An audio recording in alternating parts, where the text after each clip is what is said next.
segundo de seu nome. Esse é o nome do terceiro episódio da House of the Dragon por conta do Aegon Targaryen, o primeiro filho homem vivo do rei Viserys. Esse é um episódio cheio de simbolismo, significado, eu vou explicar todos eles. O episódio passou muita mensagem em pequenos detalhes, que foi o lance do cervo. O Viserys está atormentado aqui, você vai entender tudo. E olha, pra mim pelo menos, esse também foi um episódio com um misto de sensações. Eu gostei da batalha em si, eu tava com saudade de ver isso, né? Batalha com dragões, tudo queimando.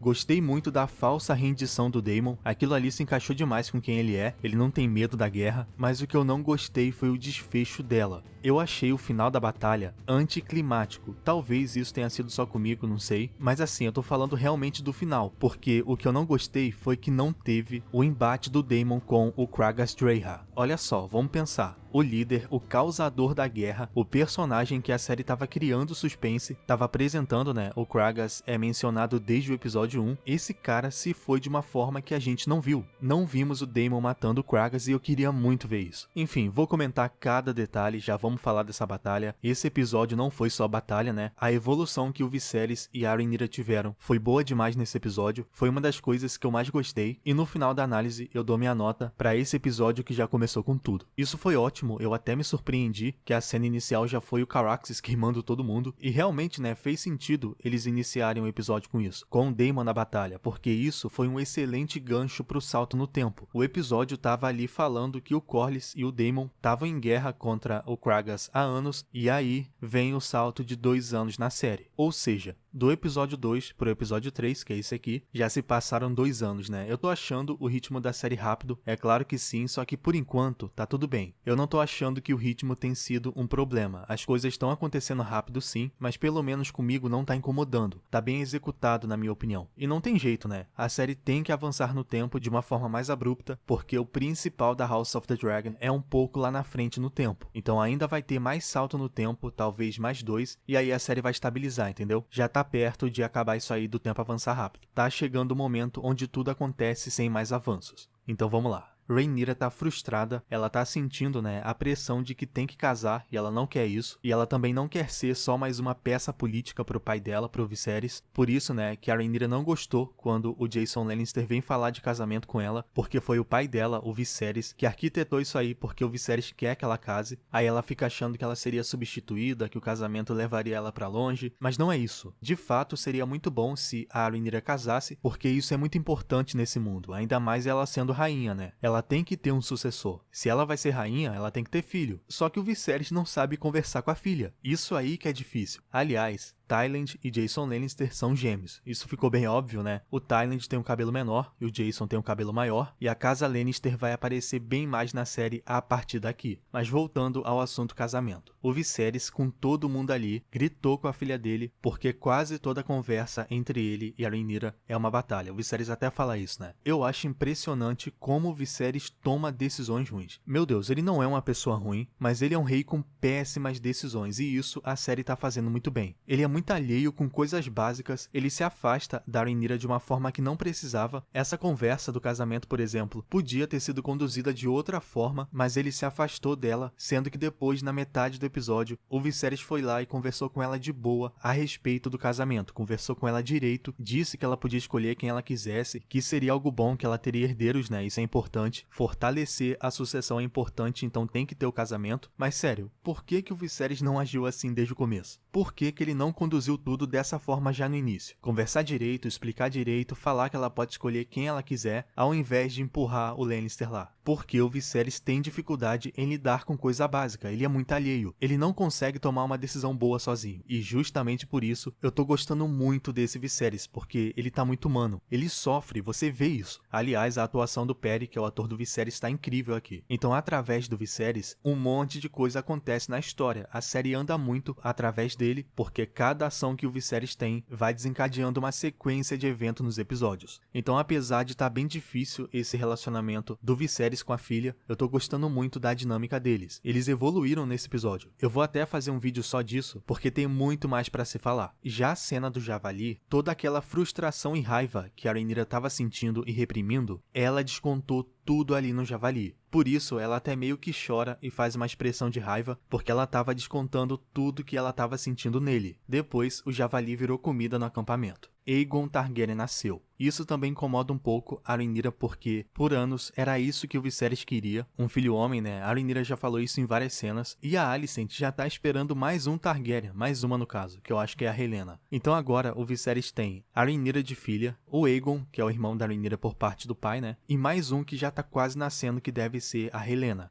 Targaryen. E aí, amigo, a pressão por um homem no trono já começou. Nem parece que a Rhaenyra é herdeira, porque os lords, alguns, né, eles ignoram ela totalmente por ela ser mulher e já estão pensando no Aegon como herdeiro, como rei. Já estão pensando quando é que o Viserys vai mudar a sucessão e o Robert Hightower foi logo o primeiro a se manifestar quanto a essa questão do Aegon. Mano, ele quase que deu uma ordem pro irmão dele, o Otto. Ele basicamente falou pro Otto dar o jeito dele e convenceu o Viserys de que o Aegon deve ser rei. Isso é a política Game of Thrones, né? É o interesse humano. É o que eu mais tô gostando aqui na série. Então, o Otto Hightower, que é bem persuasivo, ele é bem esperto, e essa persuasão do Otto inclui usar pessoas, usar a filha. Ele vai começar a mover peças pro Aegon Targaryen, que ainda é um bebê, tomar o lugar da Rhaenyra Targaryen. Isso não é spoiler, né? O episódio deixou isso bem claro. Gente, a Alicent Hightower é uma arma na mão do Otto. Então aquela conversa entre ela e o pai, onde o Otto fala que o Aegon vai ser rei, né? Que ele não sabe como, mas o Aegon vai ser rei. O Otto basicamente falou assim: vai lá e convence o Viserys a colocar o Aegon no lugar da Rhaenyra. O interessante, né, é que a Alicent no início, ela resiste. Embora ela queira, né, que o filho dela seja rei, quem é que não quer? Ela entende que isso é errado. Só que mais uma vez o Otto tá forçando a filha dele a fazer uma coisa que a princípio ela não quer. É por isso que a Alicent é uma arma na mão do Otto. É porque ele a usa como ele quer. É até complicado saber quais ações a Alicent está tomando porque o pai dela manda e quais ações ela está tomando porque ela quer. Tipo assim, quais coisas a Alicent realmente queria estar fazendo. É lógico que, com o passar do tempo, ela vai se acostumando e talvez ela comece a gostar do poder, gostar do que ela tá fazendo, gostar da posição que ela tá. Mas assim, né, se o pai dela não manda ela fazer nada disso, se jogar no Viserys, ter filho, nada disso estaria acontecendo. E eu tenho que falar que o Lyonel tem sido o melhor conselheiro do Viserys até aqui. O Lyonel, que deveria ser mão do Viserys, não o Otto Hightower. O Otto manipula o Viserys e o Viserys não vê. O Lyonel Strong é mestre das leis, mas assim, ele tá sempre dando conselho bom. E eu queria muito que o Viserys valorizasse mais o Lyonel, porque nesse episódio o Lyonel deu mais uma boa ideia. A ideia de casar a Rhaenyra com Laenor. O Laenor é aquele que participou da batalha final, ele é valeriano e ele é filho do Corlys. Então olha só, um casamento entre Rhaenyra e Laenor colocaria novamente a casa Velaryon e a casa Targaryen juntas. Nesse momento, né, elas estão bem longe uma da outra porque o Corlys tá brigado com Viserys. Então a aliança Velaryon e Targaryen voltaria com muita força se tivesse um casamento aí. O lance é, a Rhaenyra quer? Se ela quiser vai ser perfeito, mas isso aí já é com ela. A ideia do Lyonel é ótima. A voz da razão nesse pequeno conselho até aqui é a do Lyonel.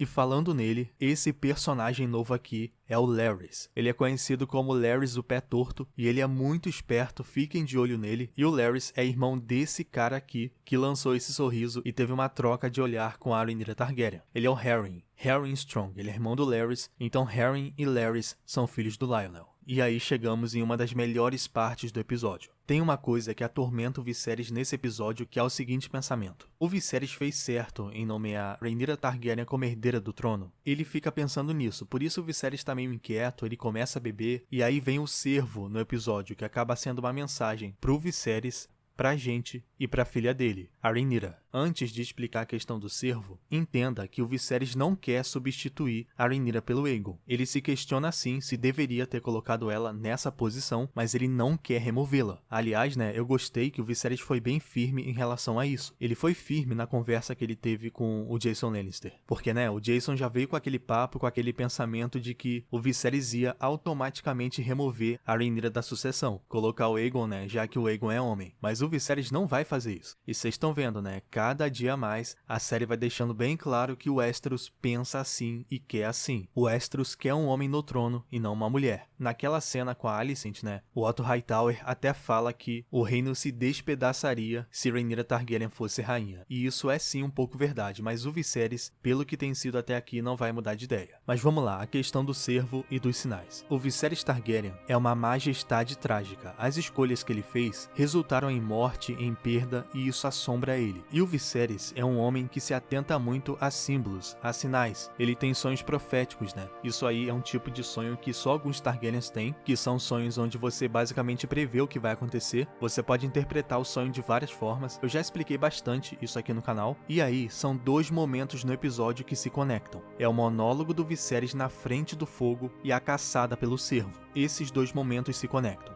Vamos lá. Primeiro ponto. O cervo branco que eles estavam caçando nesse episódio é o símbolo da realeza divina. E ele é uma coisa tão rara de se ver que isso acaba sendo um presságio, é algo especial. É um sinal positivo, então quando o Viserys fica sabendo que tem um cervo branco bem no dia do nome do Aegon, a dúvida do Viserys aumenta muito, porque ele pensa: eu fiz certo em nomear a Rhaenyra, porque justo no dia do meu filho homem, o Aegon, tem um cervo branco aqui. O que isso quer dizer? Isso é um sinal de que o Aegon deveria ser rei? Tá entendendo? Era assim que tava a cabeça do Viserys. Surgiu um símbolo, um sinal enorme na frente do Viserys, porque o cervo podia estar indicando que o Aegon deveria ser rei. Só que aí, quando finalmente encontram um cervo, é um cervo marrom. Não é o cervo que o Viserys estava pensando, que estavam falando. E daí o Viserys fica aliviado porque aquela dúvida dele, a dúvida que foi alimentada com o simbolismo do cervo, diminuiu. Diminuiu porque não conseguiram achar o cervo especial, o cervo branco no caso. Ou seja, resumindo, o simbolismo no dia do Aegon não foi real. Então Viserys se sentiu aliviado do cervo ser comum, ser marrom, porque não era um sinal de que o Aegon deveria ser rei. Na verdade, no final, é a Rhaenyra, a herdeira do trono, que encontra o cervo totalmente sem querer. O cervo que encontra com ela. Então o sinal aqui é que a Rhaenyra que deve ser a rainha. E ela ainda opta por deixar o cervo vivo. Olha que contraste, né? O Viserys acabou com o cervo marrom e já a filha dele, que encontrou o cervo que é um presságio dos deuses, algo que o Viserys estava querendo caçar, ela deixou ele viver. Então se alguém ainda não entendeu, o cervo branco bem no dia do Aegon podia ser um sinal de que o Aegon Targaryen deveria ser rei, esse novo filho do Viserys. Mas não. O que o Viserys encontra é o cervo marrom, e o Viserys entende isso. E depois o cervo aparece, mas é pra herdeira legítima. Ela não tentou caçá-lo, ela não quis matá-lo, e ele que foi até ela. Podemos entender, que os deuses escolheram Rhaenyra Targaryen como rainha. Eu gostei muito dessa parte do episódio, porque símbolo, sinal, isso tem tudo a ver com House of the Dragon e até com os Targaryen, com o Viserys. Naquele monólogo dele, onde a Alicent está do lado, o Viserys confessa o que eu já tinha falado na análise do episódio 1. Ele foi muito influenciado pelo sonho que ele teve do bebê Targaryen, aquele sonho onde ele viu um filho dele usando a coroa do Aegon Conquistador. Por anos, o Viserys buscou por esse filho que ele viu no sonho. E no primeiro episódio da série, ele achou que esse filho do sonho era o Baelon Targaryen, aquele filho dele com a Aemma que não sobreviveu. Então foi por isso que o Viserys fez de tudo para arrancar o Baelon da Aemma, porque ele viu num sonho um herdeiro homem usando uma coroa. Então no primeiro episódio, ele pensou, só pode ser esse Baelon, só pode ser esse bebê. Só que não era o Baelon, porque o Baelon morreu. Então o Viserys foi percebendo que esse sonho dele nunca se concretizava, porque ele só tinha uma filha mulher, a Rhaenyra, Só que o Viserys ficou obcecado por essa visão, porque como eu disse, ele é muito ligado a símbolos, sinais, sonhos. Só que agora, olha só, essa visão, esse sonho que ele teve de ver uma criança Targaryen usando a coroa do Aegon, tá muito perto de finalmente acontecer, porque a criança do sonho é o Aegon. É o filho dele com a Alicent Hightower. Isso não é mais mistério e nem é spoiler, porque finalmente o Viserys teve um filho homem saudável, que é o Aegon, e um dia ele vai ficar adulto, o Aegon, e usar a coroa que o Viserys viu no sonho. Todo esse plot do sonho eu gostei muito. Tá tudo se encaixando.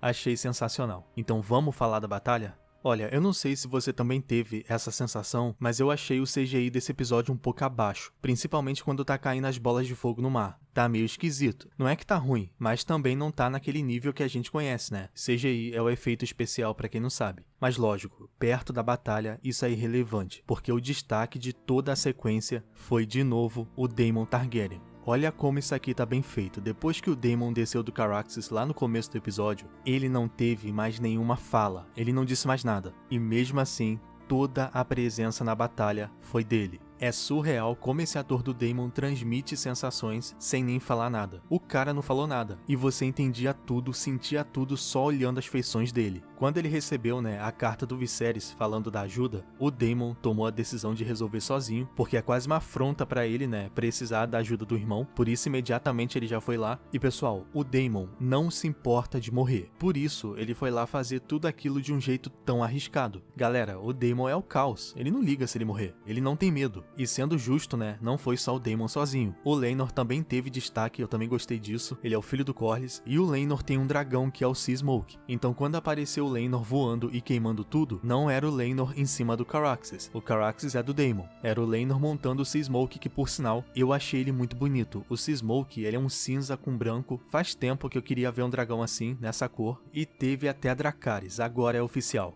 Tem Dracarys em batalha da série nova. E quando o Daemon pegou a bandeira branca pedindo a trégua, eu já desconfiei que aquilo não era real, porque esse não é o perfil do Daemon. Daemon se render numa batalha real, duvido. E aí toda a sequência foi uma empolgação de maluco. Pode ter parecido meio mentiroso isso aqui, mas o Daemon é muito habilidoso, tá? E o principal é que ele não tem medo. O problema aqui, na minha opinião, é o final do Kragas. Sério, imagina como não seria super tenso, seria o ponto alto do episódio, o Daemon entrando na caverna e enfrentando o Kragas. Com a gente vendo isso, né? Imagina a luta mano a mano deles dois dentro da caverna. Pois então, não teve. Juro, eu não entendi isso. E pior que o Kragas é super interessante, porque você não sabe quem ele é. Ele parece ter a mesma doença do Jorah, a Grayscale, mas não é confirmado, né? Ele não fala, ele só faz gesto, ele tem um olhar bem intimidador. Mano, ele é tudo esquisito. Então ele é um personagem que você pode aproveitar bem mais. Podiam ter feito um Daemon vs Kragas Dreyha, só que não, né? A série não quis, porque eu não sei. Olha, eu me senti igual o soldado no início do episódio. Ele ficou todo feliz quando o Daemon chegou, né? Ele achou que o Daemon ia salvar ele, que ia ficar tudo bem, mas aí do nada o Caraxes pousa, esmaga o cara, acaba com ele, e foi exatamente isso que o episódio fez, na minha opinião. Ele pegou a expectativa do Daemon versus Kragas e pisou, esmagou. Isso não torna o episódio ruim, lógico, mas eu queria ter visto, né? Eu queria ver a luta. Eu fiquei mais com a sensação de que eles perderam uma boa oportunidade de colocar o Daemon pra batalhar contra um cara mano a mano, esquisitíssimo, que daria uma cena sensacional. É uma pena, né? Agora o Kragas já se foi. Eu fecho ele com a nota 8. Me fala aí nos comentários se você gostou ou não desse lance, né, do Kragas. O que você achou do episódio todo. Espero que você também esteja curtindo a série como eu tô. Muito obrigado por assistir até o final e até mais.